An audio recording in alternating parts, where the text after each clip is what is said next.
émission jabarani lajɛbagaw ale ni Olu TV kanubagaw Mali kɔnɔ ani Mali kɔ kan an b'a fɔ ko aw ni ɲankuma aw bisimila an ka émission mandi kɛnɛ kan n'o ye Mifache une star ye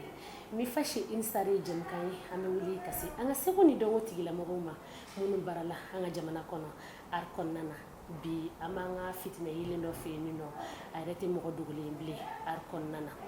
musolaka don ale de tɔgɔ ko Kani Sidibe Kani Sidibe yɛrɛ ye jɔn ye a b'a fɔ Kani yɛrɛ ka baara ka ca dɛ an b'a fɔ comédienne de don wa a bɛ musique dɔrɔn de kɛ wa mais Kani yɛrɛ ye min ye a bɛ n'i da don la sisan nɔ aw ni ne an bɛ se Kani yɛrɛ ma an b'a fɔ Kani i ni ɲankuma nse somɔgɔw tɔɔrɔ si tɛ yen baasi t'i la quoi an b'a la tan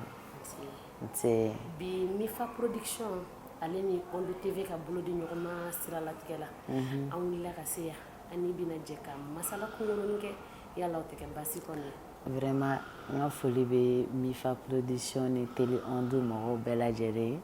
ani aw yɛrɛ aw ni ce aw ka déplacement na a diyara n ye vraiment d'accord donc Kani an b'a fɔ o la ko Kani yɛrɛ ye jɔn ye Kani ye jɔn ye kɛrɛnkɛrɛnnenya la Kani bɔra yɔrɔ jumɛn na i sigilen bɛ yɔrɔ jumɛn na an bɛ don min na i ko bi Kani ye wasolonka ye n'o ye Kɔnigɔ Kunba Sidibe ne y'o ka lakare ye donc ne buruju bɛɛ ye wasolon voilà bon actuellement n sigilen bɛ Bamako n bɛ Kalabankura awɔ d'accord faamuyali sɔrɔ l'o la Kani i yɛrɛ bɔra k'a fɔ sisan nɔ k'i ye Kunba Sidibe ka lakare ye donc an b'a mɛn baro caman na dɔw ko Kani ye Kunba ka den ye dɔw yɛrɛ ko ko Kunba ye Kani balimamuso ye Kunba ye yala Kani mun yɛrɛ de ye Kunba ye kɛrɛnkɛrɛnnenya la bon i ye ɲininka o la o diyara n ye parce que an ka jɛkulu kɔnɔ n bɛ se k'a fɔ maliyɛnw ka laadaw kɔnɔna la ni mɔgɔ ma i bɔ i dɛbɛ la o tɛ i dɔ ye ne dira Kunba ma à l'âge de 1 an k'an to a bolo f'a fatura de u ye n ba jira n na Kunba fa ye kɔrɔ ye ne fa ye dɔgɔnin ye mais ne ba de ye Kunba ye voilà d'accord faamuyali sɔrɔ l'o la Kani ye dɔnkilidala ye Kani yɛrɛ donna musique la cogo di bon ne bɛ se k'a fɔ ko ne kɔrɔbayara ka musique to sokɔnɔna la parce que Kunba tun b'a kɛ déjà et après a ka décès kɔfɛ musique yɛrɛ tun man di ne ye parce que ni n na ninnu tun bɛ répétition na ne bɛ bɔ ou bien n bɛ écouteur don n tulo la ne ka vie tun ye télévision filɛ de ye voilà donc a ka banni kɔfɛ banni kɛra en 2009 2011 ne y'a décidé n ko n bɛ kɛ dɔnkilidala ye donc jɔnni tɛ taa k'i da kan to voilà n bɛ n da kan ne kan c'est tout d'accord Kani ye dɔnkilida daminɛ 2011 oui mais Kani bɛ se k'a fɔ anw ɲɛna i dɔnna ni dɔnkili jumɛn ye kɛrɛnkɛrɛnnenya la bon ne dɔnna ni tanti Umu ladegeli de ye parce que n bɛ espérer ale de kan kosɛbɛ n ka idole ye ale de ye voilà n ka idole y'ale de ye mais ka se k'an lakodɔn o sɔrɔ k'an lakodɔn yɛrɛ yɛrɛ internationalement o sɔrɔla an ka musow fasa de fɛ clip voilà i ka musow fasa d'accord an bɛna s'o ma sɔɔni an b'a fɔ ko Kani e ka dɔnkilida kɔnɔna na an b'a dɔn i ye wasolonka ye i bɛ bɔ yɔrɔ dɔ la mais a bɛ se ka kɛ i t'o baara dɔrɔn kɛ Kani ka base ye jumɛn yɛrɛ ye dɔnkili kɔnɔna na i bɛ genre jumɛn de kɛ ka caya ne ka base ye wasolon ye mais ne bɛ dɔnkili genre bɛɛ kɛ n tɛ se mun na o ye mandeng de parce que n'an bɔra yan ka taa kɔ kan parce que ne bɛ voyager n bɛ taa kɔ kan n bɛ concertw kɛ yen ne bɛ blues kɛ n bɛ jazz kɛ n bɛ bamanan musique caman kɛ n tɛ se mandeng de la sinon n bɛ genre caman kɛ ok faamuyali sɔrɔ l'o la album b'i bolo awɔ album kelen bɛ n bolo o bɛ sugu la an bɛ filanan baara la bientôt i ye clip caman bɔ dɔɔni se k'a fɔ i ye clip hakɛ min b'i bolo nin waati la bon nin wagati in na n bɛ se k'a fɔ clip 3 de bɛ n bolo nin wagati in na album kelen kɔnɔna la n ye clip 3 k'o la komi i yɛrɛ bɔra k'a fɔ sisan nɔ k'i lakodɔnna n'i ka musow fasa de an b'a to i b'o ka kunkurunin dɔrɔn da an filɛbagaw ye nin waati ko i yo muso lakalu an ka miiriya kɛ kelen ye kabi ala ye dunuya in da ala ma kɛ fila ye bada musolu a ye wuli an ka bɔ jɔnya juru la ko n'i ye nafolobatigi denmuso ni fantan kamalennin ye kanu na fɛn ko tɛ o bɛɛ ye jarabi ye la la la la la. Wow. Tiɲɛna nin diyara yɛrɛ kosɛbɛ n b'a fɔ la Mifa production Jabaranin lajɛbagaw ale ni Ondo TV kanubagaw an b'a fɔ ko nin ye aw ka émission mandi de ye toujours Mifa chez Instar bi turu bɛ jɔn de la aw de ye Kani Sidibe ne yɛrɛ denmuso donc ko duman tɛna kɛ an si negela ye bi Kani Sidibe yala i ye kalanjanw kɛ i ye école kɛ ne ma école kɛ i ma école kɛ ayi i bɛ se ka explication dɔ di o yɔrɔ kan n ma deli ka taa école la c'est tout o bɛ se ka kɛ cogo di ne b'a ye i bɛ français fɔ mais e ma école kɛ ayi ne ma deli ka taa école la ne wolola Abidjan n mɔna Bamako yan mais ka tubabukan fɔ ka caya tournéw b'o kɛ ko mɔgɔw n'i yalala n'i ma fɛn sɔrɔ i na fɛn nin dɔn voilà donc n b'Ala fo n yalala dɔɔni donc ça fait que tubabukan nana adapté n na à ma manière mais n débrouiller quand même ani denmuso de fɔrilen don d'accord i bɛ baara wɛrɛw kɛ ka fara musique kan awɔ n bɛ catiri bɔ après ça donc komi ne ye muso ye baara ka di n ye wagati dɔw la an tɛ kɛ catiribɔ la an bɛ kɛ sokɔnɔna la ten k'an sigi ten k'an bolo da n sen kan o man di n ye an ka musokɔrɔbaw ye recette dɔw diyan minnu ka ɲi an musolakaw ma n'o bɛ fɔ kani ka dɛgɛ musow ka dɛgɛ donc n bɛ dɛgɛ feere voilà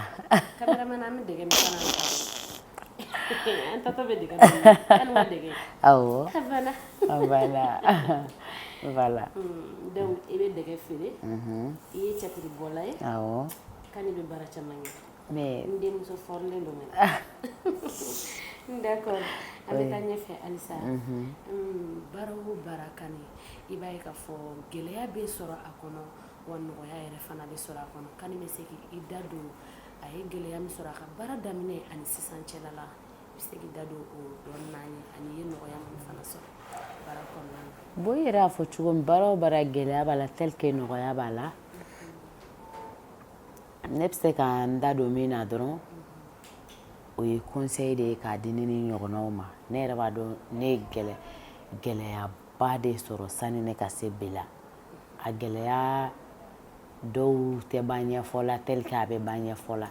ne bɛ min fɔ ne ɲɔgɔnnaw ye dɔrɔn an bɛ baara mun na surtout musique débutant ɲɛna ne parce que hali bi ne kunna ne ye débutant de ye ne bɛ se ka min fɔ n ka gɛlɛya kan dɔrɔn minnu b'a gɛlɛya kɔnɔ bi u kana décourager u ka courage ta n'i ma sɛgɛn i tɛ don dɔ hɛrɛ ye donc bi n bɛ Ala fo n bɛ Ala fo k'Ala barikada kanubagaw ka ca jɛɲɛbagaw ka ca donc kani donna ko o ko la u bɛ n nɔfɛ o y'a ye n ye gɛlɛya in de kun ka sɔrɔ ka se bi la donc gɛlɛya kɛra mais n bɛ mɔgɔ wɛrɛw de ladi minnu b'a gɛlɛya parce que hali aw bɛ baara mun na aw bɛ gɛlɛya de sɔrɔ ka sɔrɔ ka se nɔgɔya ma donc minnu b'a gɛlɛya kɔnɔ n b'olu de ladi u ka courage ta u kana décourager musique ma nɔgɔn fɔ n dala in tɛ ten awɔ ok faamuyali sɔrɔla la a bɛ i n'a fɔ o bɛ tali kɛ an ka question dɔ la an b'a fɔ ko baara o baara i bɛ ɲɛ dɔ b'i kɔ i bɛ cɛmancɛ la toujours c'est vrai donc denmisɛnnin minnu bɛ wuli aw kɔ ka se ka ladilikan minnu sɔrɔ ka f'u ɲɛna i b'a fɔ i ye kuma min fɔ olu bɛ tali kɛ ɲɔgɔn na an bɛ taa ɲɛfɛ Kani ka musique dɔ bɛ yen nɔ ko tɔgɔ ye kungo ye tɔgɔ ye kungo ye mun y'a hakilina na Kani yɛrɛ la i ye ɲininka o la o diyara n ye ni n ko tɔgɔ ye kungo ye tɔgɔ ye kungo min ye n bɔra k'a f'i ɲɛna sisan n ko baara min don minnu bɛ k'a ɲɛɲini sisan gɛlɛya caman b'a la nka u kana décourager parce que tɔgɔ ye fɛn mun ye n'i ko k'i bɛ tɔgɔ ɲini a bɛ mɔgɔ ɲuman gɛrɛ i la a bɛ mɔgɔ jugu gɛrɛ i la a bɛ dɔ gɛrɛ i la o tigi bɛ dumuni ta k'a don i da n'i ye se k'o tigi a b'i ɲu ka tagama ka sɔrɔ a t'i fɛ donc don min na e bɛna n'a dɔn ko ni tigi tɛ n fɛ alors que a bɛ ne ɲu ka tagama a bɛ dumuni don n da c'est-à-dire hali ni mɔgɔ y'a ɲɛŋunu tigɛ n'a a b'i k'o tigi kan k'o bugɔ don min na n'i y'a dɔn k'o t'i fɛ k'o b'a ka intérêt de ɲini i la dɔrɔn a bɛ se k'i décourager anw ka baara in na a man k'i décourager voilà donc o de la n ko tɔgɔ ye kungo ye a b'i sɔn i ɲɛ na a b'i sɔn i jugu la fɛn ɲuman don wa fɛn juguba n'i kɛra tɔgɔtigi dɔrɔn i bɛ kɛ dugukolo ye mɔgɔw ka tagama i kan d'accord Kani bɛ se k'o dɔnkili dɔɔni da an n'an kanubagaw ye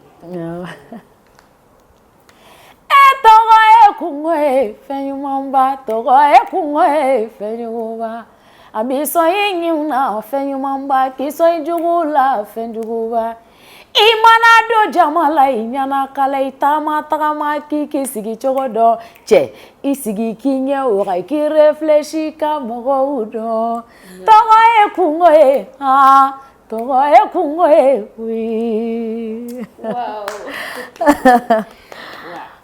oui yaro merci beaucoup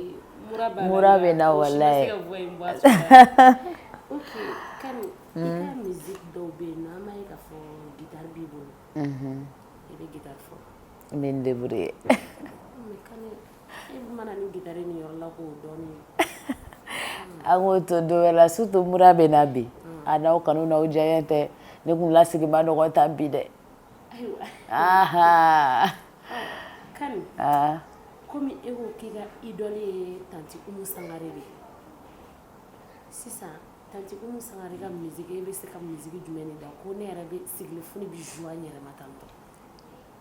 ala u tɛ pitié ne la de quoi dibi kɔri kabako dunuyari mɔlu laba tɛ dunuya la sabari kɔ sobra ko marama fila mɔlu sabali dugu mana dunuya karo gberen faga ni ɲɛnama gberen faga cɛ donso k'i ma jigi k'i ma yɛlɛ ye denŋulumale k'i lɛrɛngbɛ ta yo sanu fɛn tala na kuno don beni dakan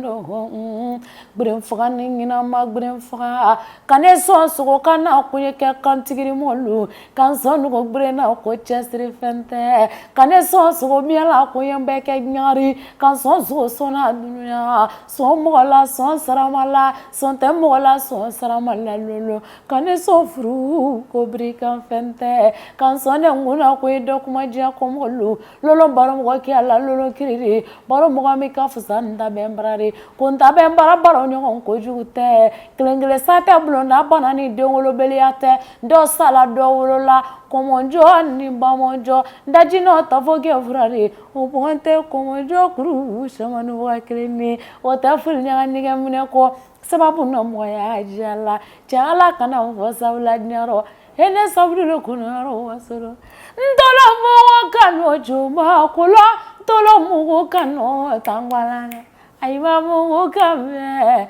asama faga mɔgɔ ka mɛn tawa. a kɛra ne kɔnɔ ko muso yɛrɛ nana sisan nɔ a tɛ tɛmɛ nin kan. Merci. mɔgɔ i bɛ dɔ kanu mais i voix tɛ se ka k'a voix ye. C'est vrai. k'a kanu hali n'a sɔrɔ o bɛɛ ye wasolon ka ye ka tila k'a da i b'a fɔ k'a yɛrɛ bɛ k'a da cogo min na. C'est vrai. o ye kanu ma baara ye. An baara. halisa ala ka dɛmɛw kɛ. Amina yarabi. Mifa production jabarani lajɛbagaw.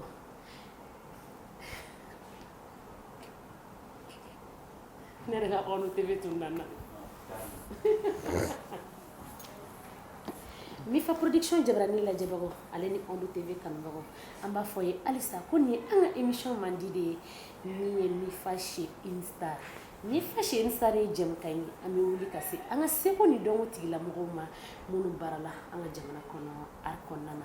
bi an bɛ jɔn de fɛ yen o de ye Kani Sidibe an bɛ se k'a fɔ Kani Sidibe de don wa Kunba Sidibe de don wa parce que sɔnna an bɛna lajɛ sisan a bɛna Kunba yɛrɛ ta cogo min na Umu Sangare de don wa bita in tɛ kɛ basi k'a n'a bɛ dɛsɛ dɛ aw yɛrɛ bɔra ka a voix dumanba in lamɛn sisan ni Umu Sangare ka dɔnkili la kɛra ne kɔnɔ ko Umu Sangare yɛrɛ de bɛ yan nɔ bita ma nɔgɔ dɛ Kani Sidibe donc i bɛ taa sɔrɔ baara o baara Kani mɔgɔ i kɛra cogo o cogo i tɛ se ka kisi mɔgɔw ma mais Kani est ce que Kani ni a baara ɲɔgɔnw cɛ gɛlɛya bɛ yen nin nɔ gɛlɛya tɛ ne ni mɔgɔ cɛ alhamdulilayi jeli kunda funɛ kunda artiste kunda ne ni bɛɛ ka di parce que u yɛrɛ ɲuman ko lagare n'i kɛra lagare dɔrɔn i bɛ ja donc ni ne fa mun ka di n ye n bɛ to ka so ni n kɔrɔ min ka di n ye n bɛ to ka so ni n ba mun ka di n ye n bɛ to ka so donc alhamdulillah awɔ ne bɛ fɛ ka n ka ne nana musique canal kɔnɔna na mais a ka di ne ye Kani ka ana yɛlɛ dɔɔni parce que an b'a ye Kani ka vidéo Murana Kani o kelen dɔrɔn bɛ se o ka d'an filɛbagaw ye koyi Kani ka vidéo ninnu yɛrɛ bɛ ne lajoie cogo min na i tɛna lajoie bi dɛ bari mura gwalen ne la fɛlɛlɛlɛlɛ joie tɛ ne kan bi ɲaro n'Ala b'a ta la cɛ ko ka i lasoie a tɛ lasoie la bi bari fɛn min ne kan mura ale a ka français mondial ninnu ale kan ko k'a lasoie e ma o fɔ bari ne ni soilen tɛ bi mura an kan kɛ mura ne ka sɛ kɛ najiri sa ka forontomuguni mɛlɛmɛlɛ a la e man da bi tele nɔ ha ko ayiwa a ko o de bɔ d'accord an bɛ taa ɲɛfɛ Kani bana k'a na yɛlɛ dɔɔni nka a ye min kɛ o fana bɛ wasa kɛ tiɲɛ yɔrɔ Kani Sidibe mun de ka di Kani Sidibe yɛrɛ ye diɲɛlatigɛ la mun ka di ne ye o ye tiɲɛ fɔ ye parce que ne filɛ nin ye ne faya t'o la baya t'o la hali ni miliyɔn de b'i kun i wari bɛ i kundama bɔ yan ka se sankolo la ne Kani bɛ ɲɛ jɔ ɲɛ la ka tiɲɛ f'i ye parce que tiɲɛ de ka di ne ye nkalon bɛ bi sɔgɔmada in n'a ɲɛ a t'a wuladafɛla ɲɛ n tɛ nkalon fɛ ko gɛlɛyara cogo o cogo ni ne n'i jɛra n'i ye mɔgɔ faga fɔ ne ye mɔgɔ faga ni ne fana ye mɔgɔ faga n b'a fɔ n ye mɔgɔ faga hali ni ne sigilen i b'a dɔn ne tɛ ko dogo la ye ne ye wasolon siraba kelen dɛrɛkɛtɛ ma n tɛ wuya fɛ o tuma bi ta ye an yɛrɛ an ta gɔni ɲini na bi bari a yɛlɛ n na n tɛ wuya fɛ ɲaro mais mun de man di Kani Sidibe n n'o f'i ye n ko wuya de n tɛ wuya fɛ i tɛ wuya fɛ i ye tiɲɛ fɛ n ye tiɲɛ duman ye nka wuya n tɛ donna nkalon na fiyewu n tɛ nkalontigɛ de fɛ parce que i b'a mɛn furu caman sara bi nkalon de y'a kɛ baara caman tiɲɛna bi nkalon de y'a kɛ c'est à dire kari tigɛra karisa la nkalon de don ala kana an tigɛ ɲɔgɔn na ne tɛ nkalon fɛ Kani ni Worokiya ka relation bɛ cogo di dɛ i ni Worokiya cɛla relation base ye fɛn jumɛn ye parce que tuma caman i b'a ye Kani ni Worokiya u bɛ kɛ scène sanfɛ u bɛ dɔnkili da ɲɔgɔn fɛ. Bon, il y a deux Worokiya. Il y a Worokiya Traoré. Parce que ne bɛ baara kɛ n'o fila bɛɛ ye. Worokiya Traoré de Bɛlɛdugu et Worokiya Kone de Segu. Voilà. Bon, lien mun bɛ n'u cɛ n kɔrɔ ye Worokiya ye et an bɛɛ tun bɛ projet kelen na avec les Amazones d'Afrique. Donc an voyagera an taara Europe dugu caman. Donc i fɛ mɔgɔ ye min ye yan n'aw kɔni taara kɔ kan kɔni i n'o de ye sira kelen parce que n'a gana anw de bɛ na vol kelen kɔnɔ voilà a bɛ n bonya n b'a bonya alhamdulillah. Ok. Kani Sidibe i yɛrɛ bɔra k'a fɔ i mama a bɛ tiɲɛso bi anw bɛ yan nɔ nka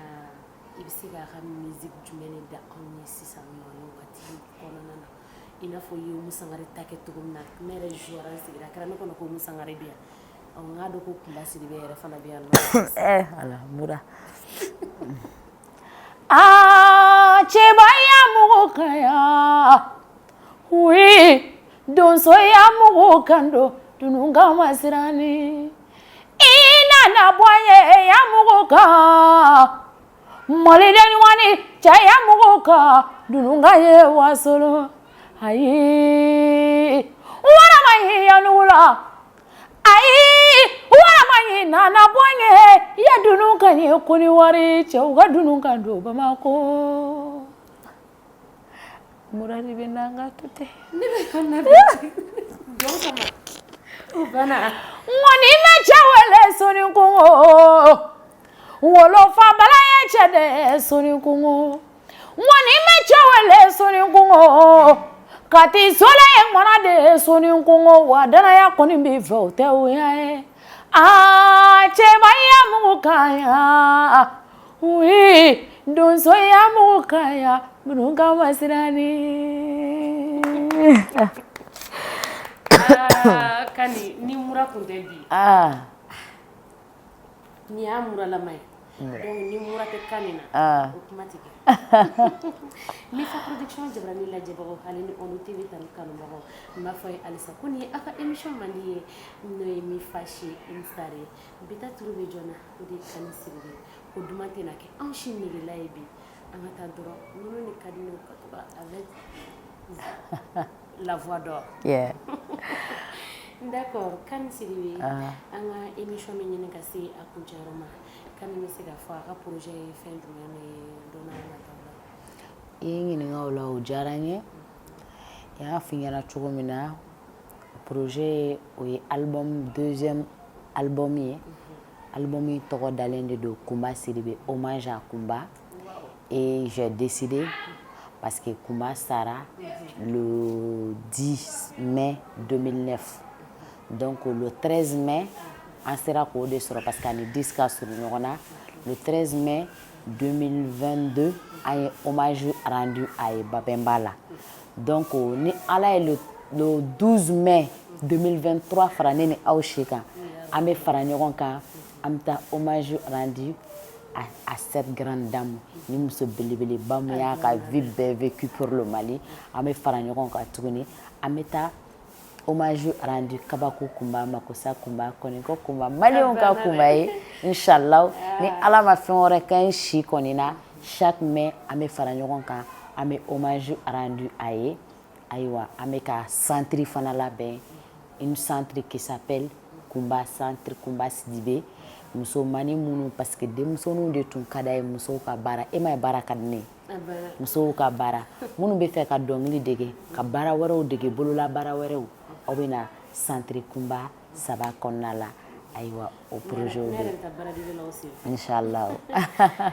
Kumba Sidibe ta kɔni i bɛ se k'a fɔ k'i ma ye nka a ka dɔnkili